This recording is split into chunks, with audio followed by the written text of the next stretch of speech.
the final week, and if it works out well, we're going to do this again. We are going to be hearing from a couple that grew up in the southern United States, the states of Mississippi and Louisiana. The families had been there since a little beyond the Civil War. And they had left, I guess, around the early 50s to go to college. But I thought that they would have an incredible series of stories to tell us what it was like growing up in what I would call the pre-Civil Rights South, what it was like being a Jew at that period of time, as well as just living there at that stage.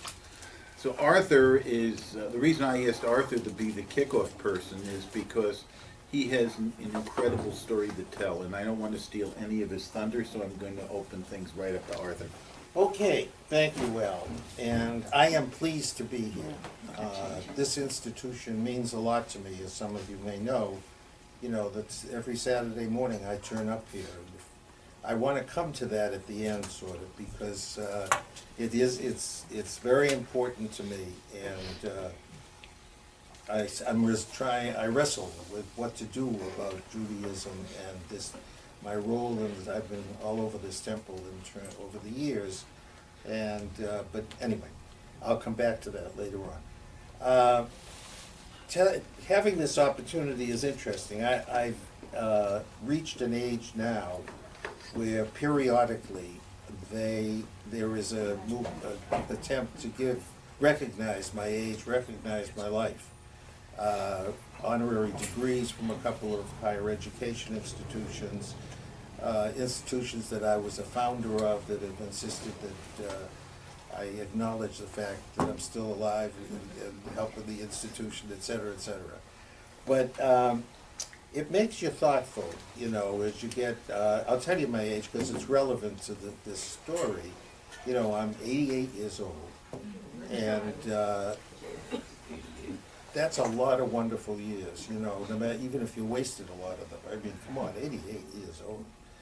But I come from I'll start with telling you briefly about my family, which is a wonderful piece of the puzzle.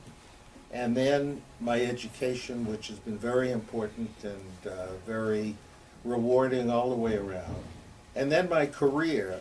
The career, though, turned into three important elements, and that makes it complicated. So if you think it's, you know, bewildering, you can ask a question about it, whatever. And then I do want to take a few minutes talking about the religion and this institution, because when I see Fred, for example, who I've spent a lot of time over the years talking with Fred about things we'd like to see that aren't here. Not that everything here isn't terrific, but we're looking for more, for one reason or another. So, first of all, my start, and I'm told that after I get about this far in a speech, and I've made a lot of speeches in my life, that people say, "Oh, were you from Boston?" Because the R's drop out, you know. And my wonderful mother, who lived to 95, and that's part of the reason I'm still here, I'm sure, you know. And she, though, would say, "Arthur," you know, really, just like that. The R's were gone. I mean, she was very smart, but she didn't need the R's. So anyway, but I was born in Boston in 1924, you do the arithmetic, and it was the middle of the Depression, very soon thereafter. I mean, by the time I was old enough to be in the first grade, it was into the Depression, and it was tough. I mean, I remember, you know, in the middle of Mattapan, Boston, part of Dorchester, Blue Hill Avenue, wonderful Jewish area, you know. I mean, there was the G&G delicatessen up the street on, you know, it really was, but we were poor. I mean, my wonderful father, who for 44 years worked for the same employer and worked hard, but he had a high school education, but that was all, and as a result became a beloved manager of a clerical operation for the railroad. But he didn't earn much money, and my mother, who was a very, very sharp you know, and manage the money, as so often happened in families like that. And it was a great relationship between them and with me. I was the only child. Actually, we had a few years after I was born, they gave birth to a sister who was born with a heart defect. Now she would have lived, you know, but at that time, they didn't know how to do it.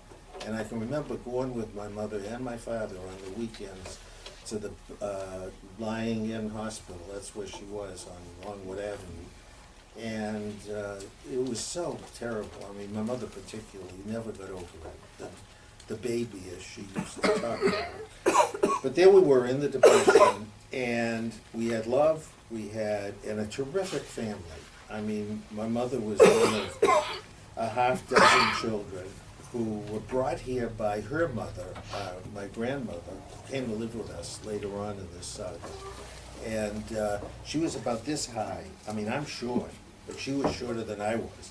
But she gave birth to 6 children who she brought over from Russia, near Kiev, all the way across Europe. I used to make her go over this over and over because I just couldn't believe it. You know, with 6 children, all the way to get on a boat in Hamburg in Germany. Well, think of that, all of you. I mean, if, you know, come on. Anybody having 6 children is enough of a challenge, let alone to take them all the way across Europe. I'll never understand how she did it. I mean, having traveled a lot in my life, you know, I know that it's not easy when you've got a lot of support. And she probably didn't have any support, from what I could gather. But she was, you know, on the boat, and the whole, I mean, the whole thing was so challenging. But the 6 children were all around us there in Dorchester, and my father came from a smaller family, about 4 children. And we had, you know, a dozen very close relatives in this period.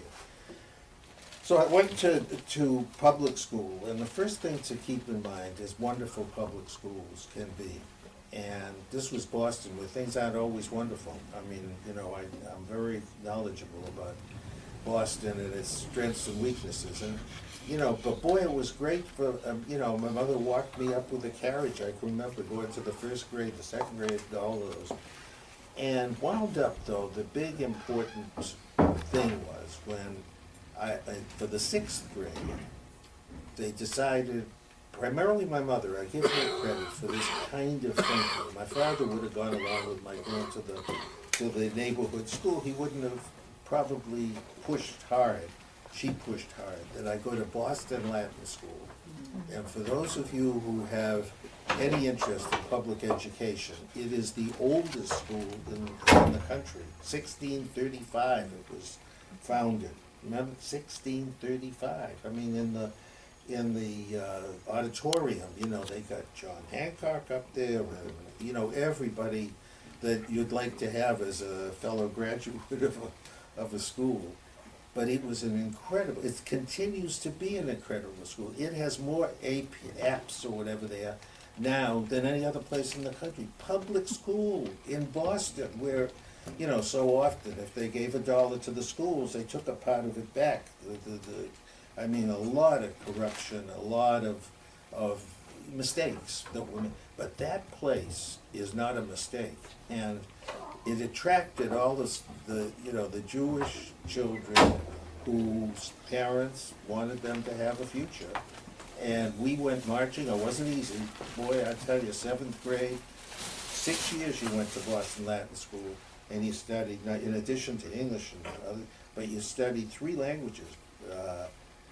I had German and French, and what would have been my third language? Latin, all 6 years. I'm out where I'm quick, I know. Never mind. It was an experience, and, you know, it was tough. I mean, and we used to have to go on a streetcar all the way across to where, from Dorchester to where Latin school was. And even that expenditure, if we ever lost a car check, it was a crisis in the whole family along the street even. I mean, really, challenging.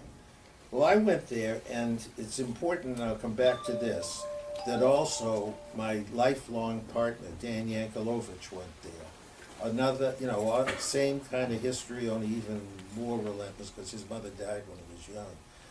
And I was talking to him this week about it. He's out in California, been a very, very successful, wonderful, wonderful relationship with us, but I mean, with this country. And, but, we were thinking briefly on the phone, what a start that was for us, that gave us so much, so quickly. We were there though, and we went there for the 6 years, and then you went automatically to Harvard if you wanted to. I mean, it was the most remarkable thing, but the dean of admissions at Harvard had gone to Boston Latin School. And so it was, we managed to go from, well, it was in Longwood Avenue in what I guess is Back Bay, sort of. We went over to Cambridge. That was the big move to Harvard. Now there we were made. I mean, it still is true almost. If you make that transition from a school you're good enough to get admitted to Harvard, you have an incredible opportunity for life. And just, I'm going to keep bouncing around here a little bit, but not, I hope, difficult for you to follow. But just a couple of weeks ago, I went back to talk to the former president of Harvard, Henry Rosofsky, a wonderful, wonderful leader. The Harvard Hillel is named Henry Rosofsky Hillel, one of the great leaders of this country. So I get a quick anecdote that he was telling me about. He's 85. And we're sitting there, two Hawkins talking for a couple of hours he actually was a professor of economics, renowned in Japanese economy. He's a great scholar in that. And he became an administrator at Harvard, though, and through the years he became dean, he became acting president, and president, and he's now retired. But he's one of the leaders in higher education in the world. And evidence, up until last year, he was a consultant, to listen to this, it's so hard to believe, to Saudi Arabia, to the king, in his office there. There were these pictures of Henry Rosofsky sitting beside and the king has got it's not a yarmulke, I mean, it's, whatever it is. And he actually, according to Henry is saying, he grew up in a tent before he was elevated to become the king. But he wanted Henry's guidance in how to upgrade their higher education, which they need a lot, particularly for women. I mean, and Henry said it's so hard.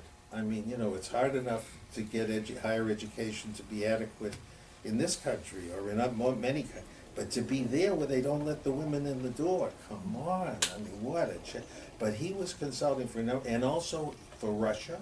Government of Russia asked him to be a consultant to help make St. Petersburg University what it ought to be in the 20th century, whatever century we're in, 21st. And then to Hungary.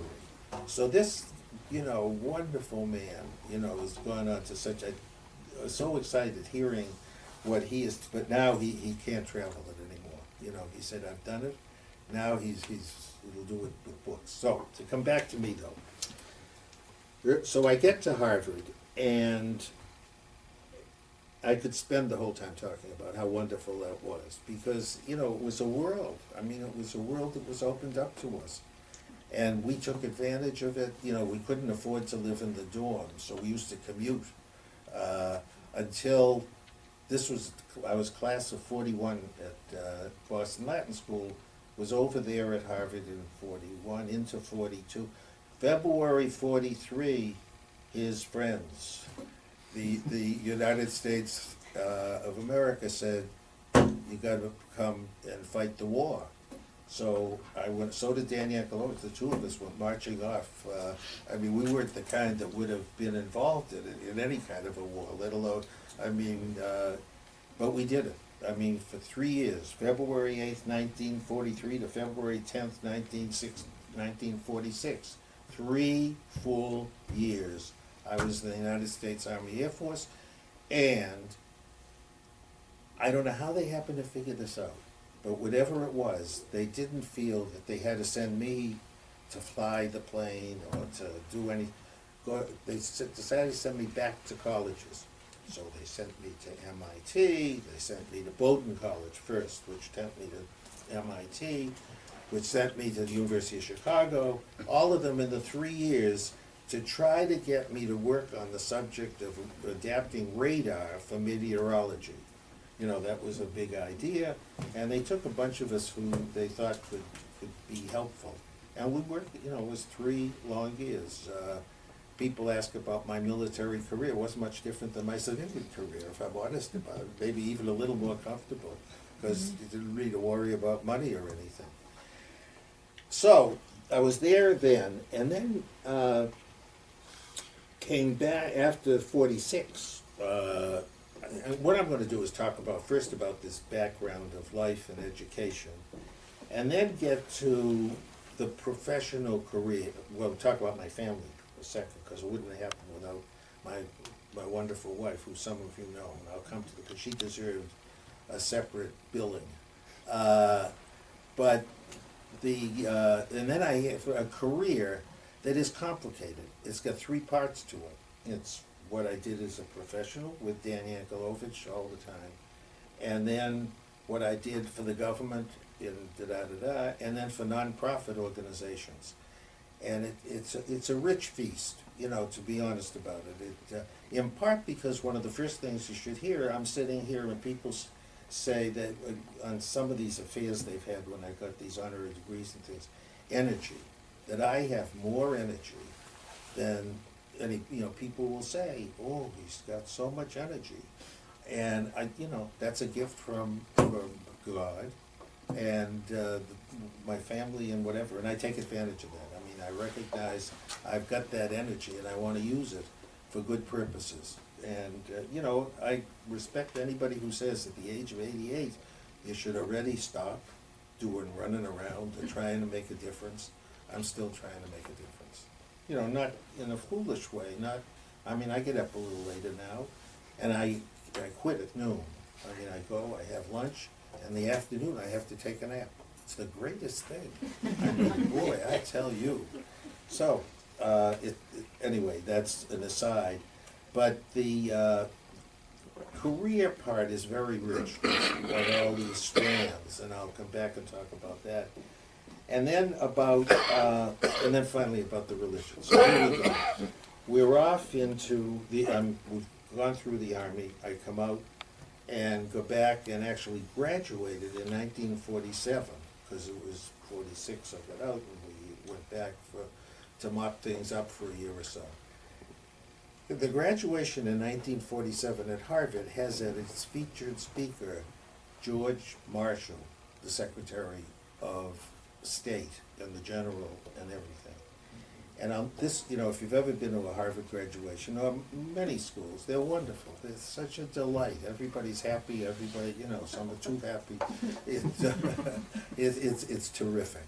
Well, and it happens on a good day. The whole place is people excited. And Marshall got up to speak, and my father was there. My mother, quelling like you can never imagine, unceasing quelling, and my father happy too. Marshall gets up though and begins to speak, and normally because there are so many people, there's a lot of buzz. You can't keep them all quiet and so forth. When Marshall was speaking, all of a sudden there was a hush, because people realized he was making a speech that was important. And he announced the Marshall Plan, the plan to save our, you know, to help our enemies.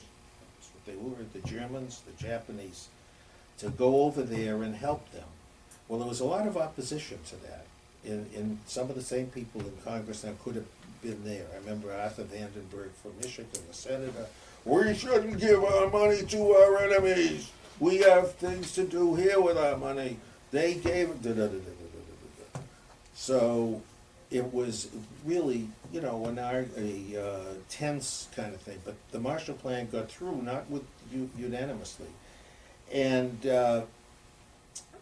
therefore, you know, when I know this tumult it's the key to my next piece, because when I realized there was real opposition to this Marshall Plan, which I felt was wrong, I was gonna do something about it.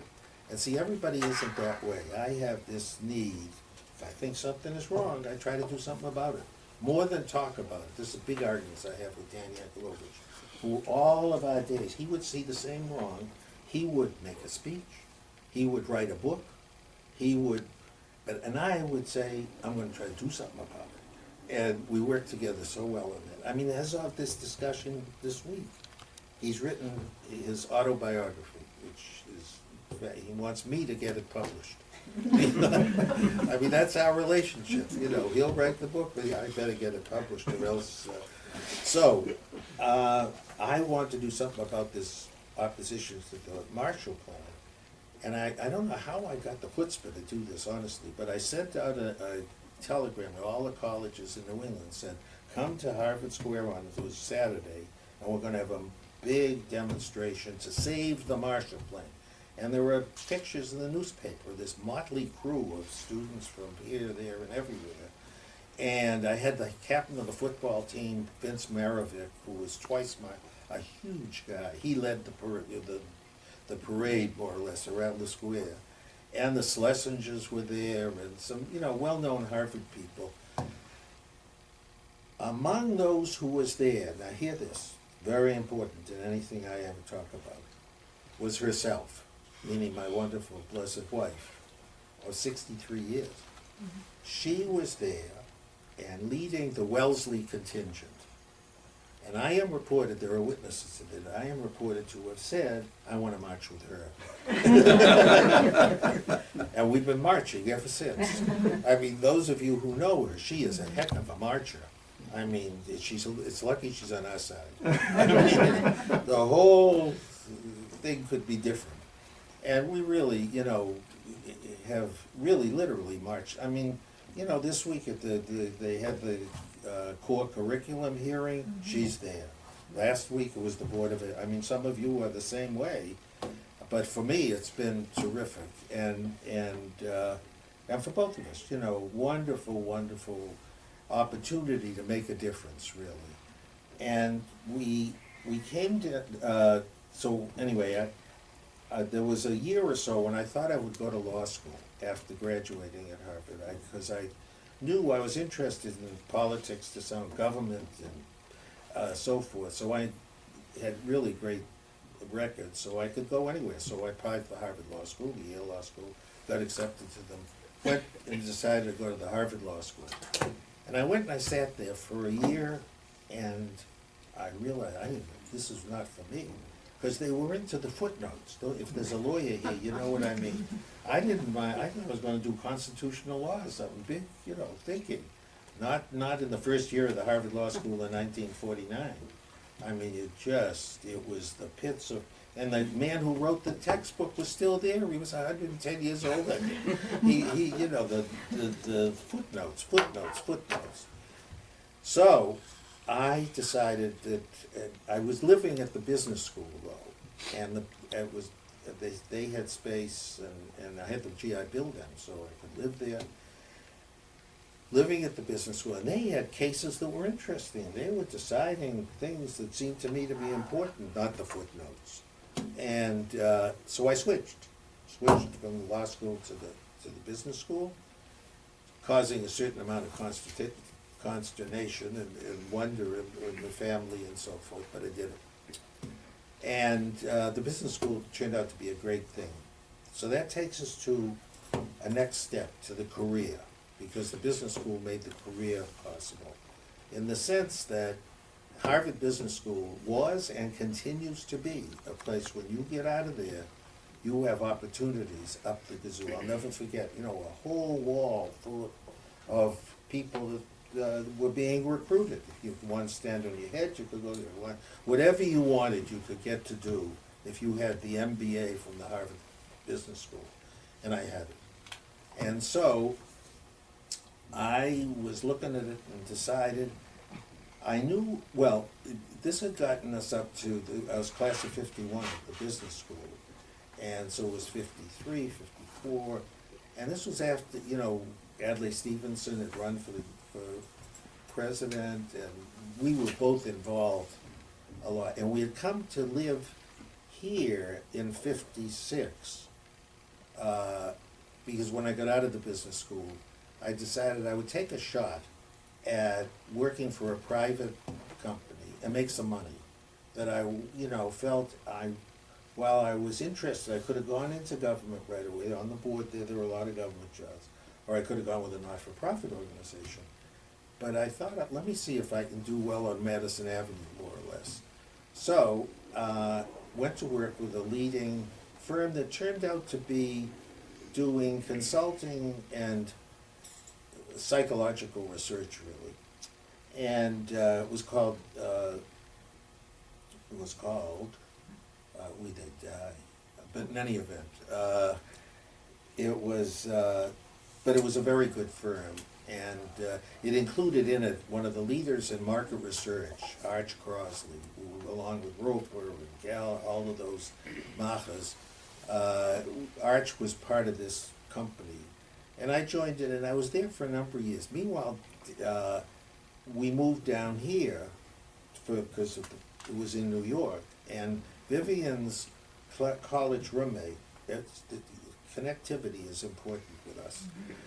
Her roommate lived here in Stamford, and we went on a weekend, we went to visit with them. We had an apartment in New York, and we came to visit, and Nancy was determined to get Vivian to Stamford, to make her life what it had been. She was Vivian's roommate at Wellesley.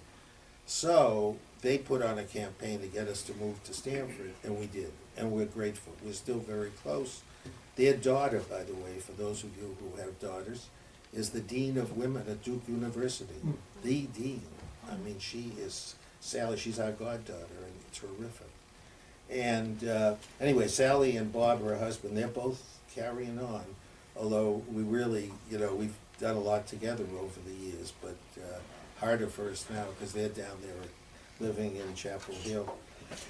So we decided to come live here and immediately got involved with a wonderful thing that happened.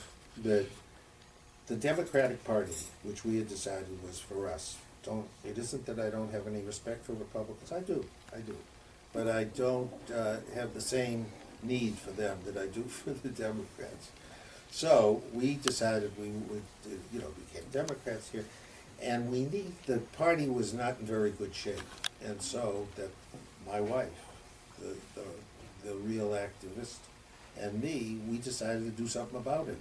So we ran to take over the city committee that runs the party, and we succeeded, and we got a wonderful person to run for mayor. J. Walter Kennedy. And some of you who are sports people will remember J. Walter Kennedy was the basketball commissioner. What higher thing than to be a commissioner? And Walter was a wonderful guy. And he promptly made me head of the planning board for the city. He decided he felt I had plans for all he knew was basketball, he said. So we made a great team, and that was the beginning of being in the private sector and earning enough money to feel comfortable and to be able to move around a little and to be doing something in government where I felt I could really make a difference, and also realized that I could get in a position quickly where I could make a difference. So for a number of years, I headed the planning board, I headed the housing authority here in Stamford.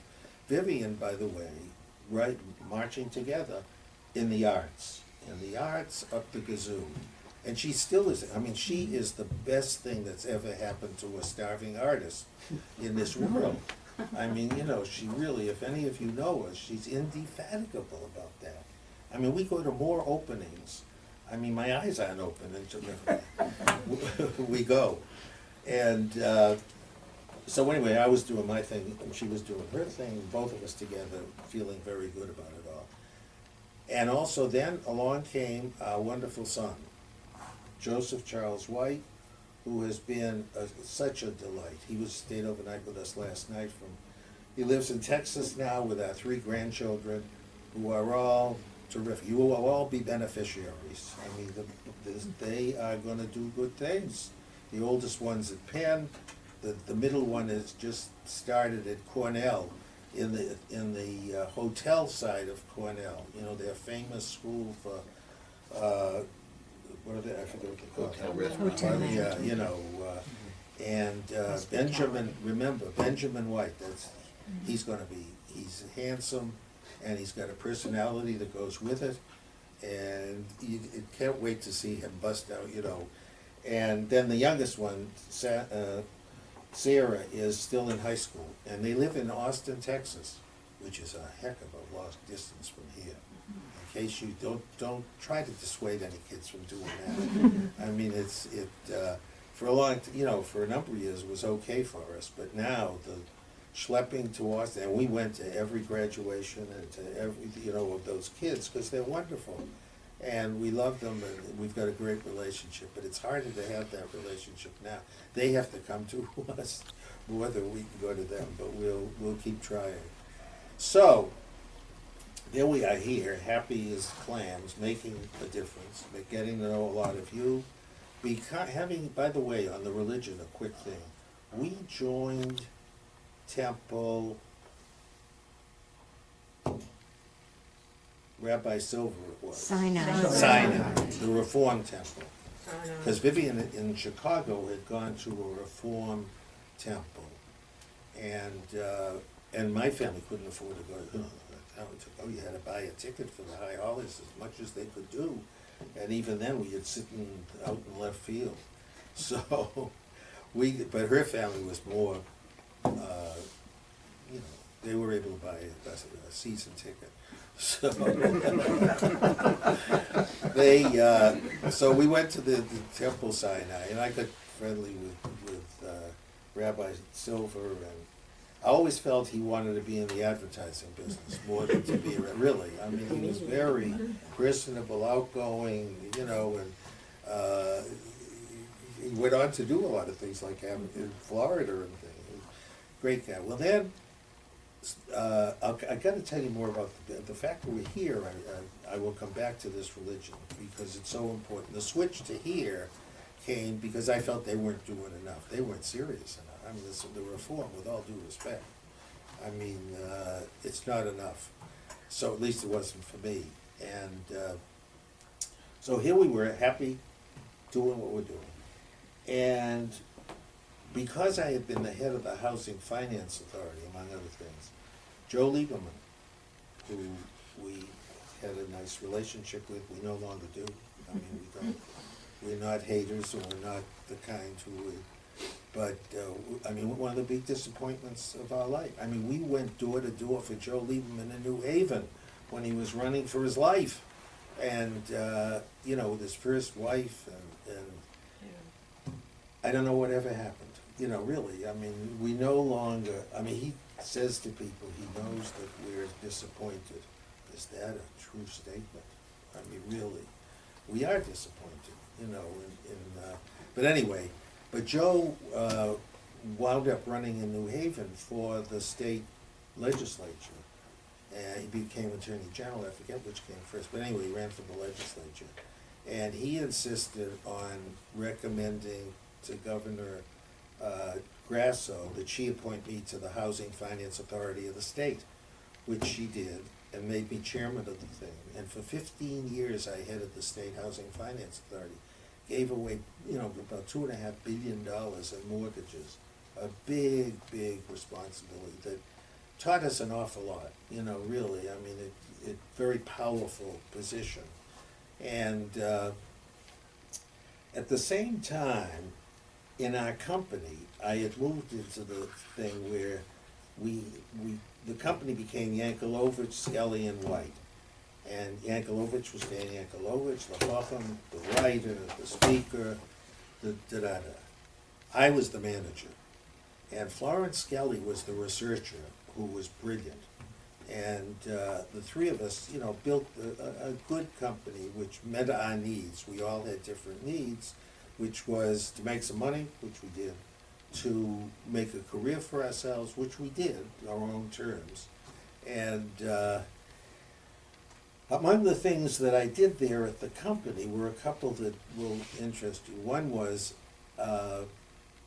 this was alongside while I was chairman of the Housing and Finance Authority. It was the schlep to Hartford. That's a long distance, by the way, in case any of you wonder what happens after Bridgeport. And it gets farther and farther now. I mean, boy, I tell you, I dread that. Anyway, but those, I used to go, you know, once a month presiding over the meetings. It was great. But I began to feel I wanted to have us do some work on projects that were not for profit totally, but had a higher or other purposes. And one of the first that was, I got the company to decide we would go after some government business. And we were chosen by Congress, it was really a remarkable thing, to do a big study of the OEO, Office of Economic Opportunity, the poverty, anti-poverty program, in all 50 states. And it was really just, I would have paid to do it, honest to goodness. I mean, we literally had to go into all the states, and we didn't go to every community. But what the problem was, Congress felt there was waste in this program. You know, the conservatives felt it was for poor people, it must be a lot of waste and corruption and da-da-da-da-da-da. And there was waste and corruption, but there wasn't, you know, it wasn't the only thing. There were a lot of good things done by the anti-poverty program, like legal services was created in it, health programs, school programs, Head Start was one, and on and on. So we put together a team that went state, but I was running the program, and I can remember with Vivian, we went off to Eagle Pass, Texas. We wanted to go to some of the places that were, you know, I mean, it was unbelievable. From Eagle Pass, Texas to Larry, California, to places in Maine that no one had come from the outside in 50 years. I mean, unbelievable, this poor country, where the government was trying for the first time almost to reach out to them in this way. So we did this study, and it got a lot of attention. It was, I mean, it was books this high, and, you know, showing the good and the bad. But that changed, that made me feel you could do something that would affect the country as a whole if you really put yourself to it. I mean, I never would have done that if I hadn't had that experience of reaching out that way. You know, I would have probably stopped at state government. But anyway, that opened the idea of going to the country as a whole. Another assignment that we took on because of my interest in more than just for-profit clients was when we got a call one day from the Iranian embassy in New York. Would I come meet with them? That the Shah, remember the Shah? The Shah was upset that he's told that Americans think he's not a good person, that he's not treating everybody the way they should be treated. And he wanted to have a study done to show why do the American people not like him. So I said, oh. And you know, they knew we were Jewish. I mean, Yankelovich, why, you know. But they hired us to do this study. And another turning point was like this poverty program for the guy. I mean, we went over there, and we actually several times, in the, you know, went over there to talk about what we were doing. We went over there, we got the first results, and then finally. And we met with the Shah, and I can remember he sat just the way a CEO of a big corporation, you know. Well, yeah, what are your findings? Only he didn't talk like that. I mean, he talked in Farsi or something. I didn't know what the hell he was talking about. But I had results, and he knew I did. And but his chief of staff had been educated in this country. He had gone to the Fletcher School at Tufts University, and he and I became very good friends. And he saw to it that the Shah got some results that made him feel that he could do, and he really tried to do some things differently, but I never got to judge how effective. It wasn't effective enough because he got driven out finally. But anyway, we got to go all over Iran because we were guests of the Shah. I mean, they flew us places. We went to Persepolis, which those of you who know the ancient history of this world. How am I doing? About 15, 20 minutes. How I want to use them. All right, I'll speed up. I mean, come on, we're in Iran. You got to speed up. But anyway, that was a turning point too. I mean, it really so different. I'll know. My son was with us for that. He was about 8 or 10 years old, and they had Secret Service people guarding us so that they would stay at the elevator in the hotel, so to make sure that nobody got off that went where we were, and our son would open the door to see that they were there in the middle of the night, still watching. It was hilarious. But anyway, we came back, and then Bill Clinton. Well, then in the 70s and the 80s, I began to feel a need to create some institutions that didn't exist, and I learned a lot about the problems, and I had the guts really to do that, and I had the money to start some. So I was one of the founders of Reading is Fundamental, that gives books to kids. Some of you probably got them as children, because we had an anniversary of it, 45 years old, a couple years ago now. And I started with Marky McNamara, who was Bob McNamara's wife, and Linda Britt Johnson Robb, who's about 12 feet tall. And, just like her father, a real, the daughter of the president. And we started it, and it is in every single community in this country. I can tell you their history and real trust. And I became, I was chairman emeritus, I don't know what else. And then the other one I started that's been maybe even more successful in some way, because giving books to kids is wonderful. It's not enough. So I started another one called Jobs for the Future, which, the idea was to get, which is now common wisdom, the economic department of the state and the labor department of the state and the education department all to work together, because they didn't. They were like silos, and they still are in many states. And we brought them together, we really did, with Jobs for the Future, which is now in 41 states. So wonderfully successful. In part, importantly, because of one thing I did right, which was make a speech at Yale to the School of Management and uprace this young woman who said, I'm graduating, I could go to Wall Street, make a lot of money, but if you want someone to work with you on this program, Jobs for the Future, I'd like to talk about it. All I claim credit for is I said, come talk. That was 28 years ago. And she came. Hillary Pennington is her name. And she's a national, she really is a heroine. She, I kept her for 25 years in that organization by I said she was a founder, even though she, had come a couple of days after the founding. And made her a co-partner, and she was just marvelous. So good that when she said at the end of the 25 years, a few years ago, 5 years ago it was, she said, I gotta do something else with the rest.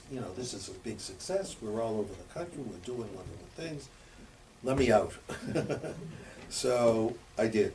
And the next thing I knew, she calls me and says, listen, who called me today? And I said, Bill Gates. Why? He wants me to come out and meet with him and his wife, Melinda, da-da-da-da. So she ran all the way to Seattle, and they hired her to do the last 5 years, all kinds of fabulous. She has given away more money than you can imagine, billions of dollars. She wrote the president's legislation on community colleges. Literally, she wrote that $12 billion program. They didn't get it. They got about half of that much in Congress. But in any event, she's fabulous. And we're very close because her father died when she was 3 years old, and I'm old enough to be her grandfather almost. So we're really close.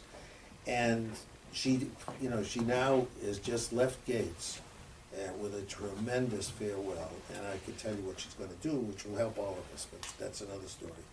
So, that brings us up to now, you know, remember where we started, abject poverty, literally, public school that got us to Harvard. If you're gonna go for the best, and there's a lot of the best though, you know, Harvard isn't the only one.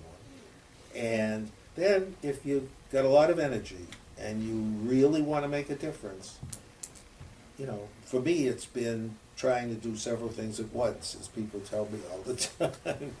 And one other thing, when people ask me about what do I think has helped me to succeed, which I'm honest about it, to feel that I have succeeded, loyalty. I have loyal to one wife, one house, one business, one baseball team, Red Sox, I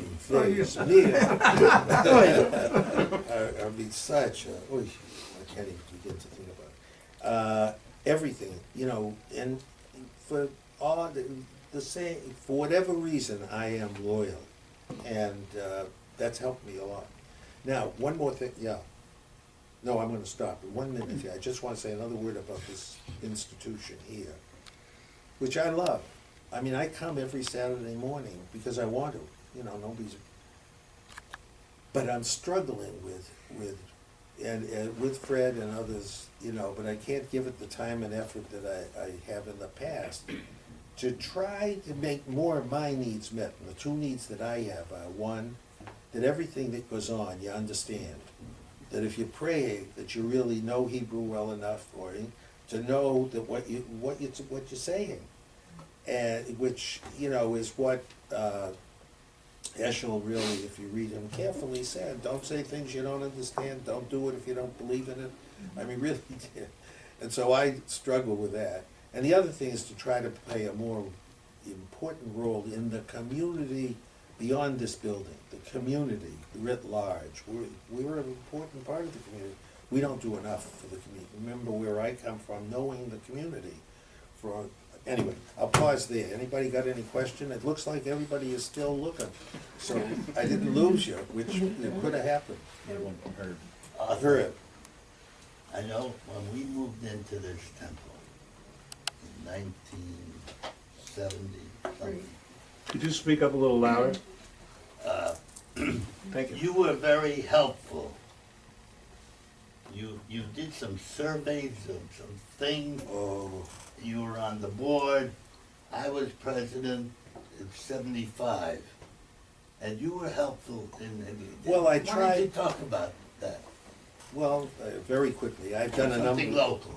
You know, the business we were in was market research and consulting. And I was more interested in the consulting side. Florence Scully was the macher on research. She was just, and I brought actually two things on the religion, where we did really important surveys on the religion. One was when the Jewish Theological Seminary asked us to do a survey across this country, we actually did in Canada as well, when the question of women's role in conservative Judaism was up for change. I forget how many years ago it was, and we did work in about 15 congregations, or, you know, this kind. And it was just so clear, you know, we asked them, do you think it's all right for the women to be teachers? Sure, gesundheit. Is it all right for the women to be, you know, go up on the bema? Not so sure, not so sure. Her father, you know, was nervous about that. Then, you know, step by step, we asked all these questions. The thing that they drew a line no was on burial. They didn't want women to preside over burials, you know, if they came in the temple. You know, they didn't, and my interpretation is they didn't want to take a chance, you know? But they cleaned the body. Yeah, they let them get close, but not to preside over a burial. They weren't gonna let women do it. In any event, we did that study. And then here, we did a number of studies among the membership about what they wanted, what they didn't want. And it's a struggle, you know, I mean, as Fred could tell you a lot more, because he was working on it a lot more than I am. So, they were, you know, if it was earlier in what we talked about, I could talk more about them. But I think it's good to do a survey, because we, for instance, I've seen the membership of this temple change importantly in the course of the 30, 40 years that I've been in it, really. I mean, the young people here are just different, as, you know, Eileen knows so well, and any of us that are close to it.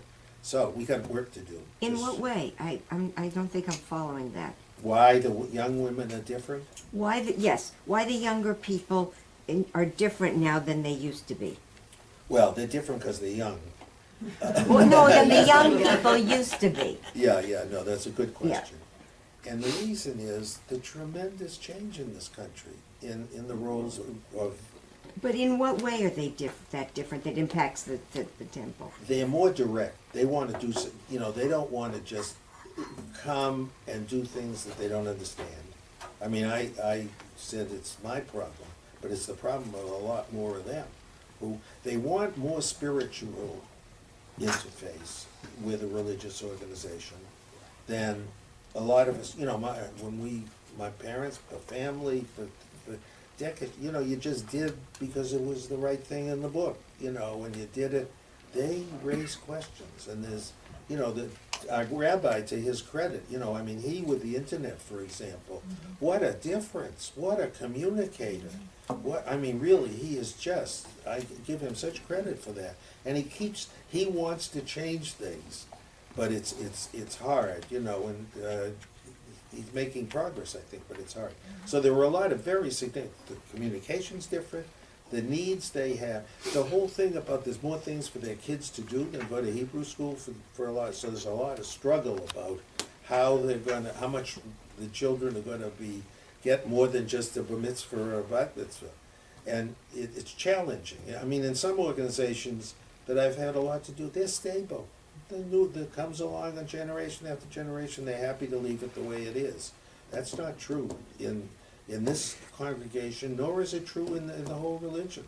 You know, really, we are, and you know, the facts show that there's a lot of change in the numbers. So Arthur, can I grab a piece of executive privilege? I understand that President Clinton had offered you a position in his administration and you turned him down. Could you talk about that a little bit, and also why you turned him down? Well, I had come to know him when I started this Jobs for the Future, a state program. We did jobs for Connecticut's future, we did jobs for Rhode Island's, and on and on. And then I made a speech at the Yale School again, at the the National Governors Association. He was governor of Arkansas. Well, if you've ever been to Arkansas, I mean, it's still another world. But in any event, he said, he put his arm around me and I made this speech. He said, you gotta come to Arkansas. So I got Hillary, this was the young woman I said who was so brilliant running the whole thing.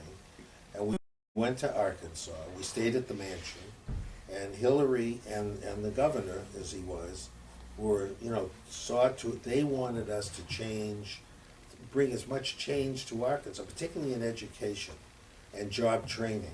And he tells people, we changed the state because we really helped them to get, you know, business to give some support to training people for jobs, other than picking cotton, or, you know, they just were so restricted. I mean, Arkansas was the pits, and it still is, in spite of his, you know, he had such opposition. So, when he became president, he said he wanted both Hillary and me to come and be in you know, we wouldn't have been cabinet secretaries, but we would have been assistants. I mean, she could have been assistant secretary of education. I could have been assistant secretary of commerce, probably, or labor. And we talked about that. We didn't want to do it I didn't want to do it because I found this combination I was doing where I had enough money so I was independent. And my exposure was broad that I thought if I was stuck with the government role, I wouldn't be able to accomplish as much as I was able to do with the combination role I was in. She didn't want to do it because she had had an unfortunate marriage with a wonderful, brilliant, if any of you are a brilliant guy who was getting his PhD, but he was at MIT. He was married to this incredibly capable woman, Hillary, he couldn't keep up with her. I mean, my heart went out to, I knew, you just knew he was heading to go over the cliff, and he did, but, so they got divorced, but it was a bitter, I mean, he never got over it, he's since remarried and so, and she's remarried, and, but that's what, she couldn't go to Washington, because she had a child with the godparents of her oldest child, and she couldn't leave the state of Massachusetts and still have custody of her daughter. So, that's why we didn't, we didn't take to do it, and I don't regret it at all. I mean, I love our government, I love the system, but I think we try to do some good. What else? One more question, anyone have it? I've exhausted them. So Arthur, all I can say is Dan Yankelovich isn't the only one who should have a book written about him. I think that if they write a book about you, maybe you should tell him that you'll publish his book if he writes yours. No, you know, Joe Carbone, who some of you may know, runs the work, he keeps saying, keeps telling Vivian, you gotta get him to do an autobiography, get somebody to do the biography, da-da-da-da. You know, we're good friends, I'm not gonna do that. I feel I don't need to do that, I don't have time. But I think you could be a bestseller, Fred. Yeah, just, Dan Yankelovich might have great ideas, but you are truly an inspiration to all of us. I think probably a lot more than Dan could ever be, so thank you. So we, And that's for me, my many kids, my many grandkids, and everybody in the community, and maybe the world. You know, this congregation's blessed. I still don't feel I understand Fred. He was a rear admiral in the Coast Guard, a Yiddish boy. Who ever heard of such a thing? And it's not only that, but I mean, I know Yes. Arthur and Vivian very well. very well, not through the temple, although we Right. belong to the temple, but through the community. And I don't know how many of you realize how much good, on what high level of ethics they tried to and did, and so many times in so many situations. And for that, I'd like to thank them. Oh, thank you, appreciate that. we thank you and we hope that many of you, if not all of you, will be back here next week when we hear from Colonel Kaplan. Right. And bring your friends. So thank you for coming. Thank you, Al.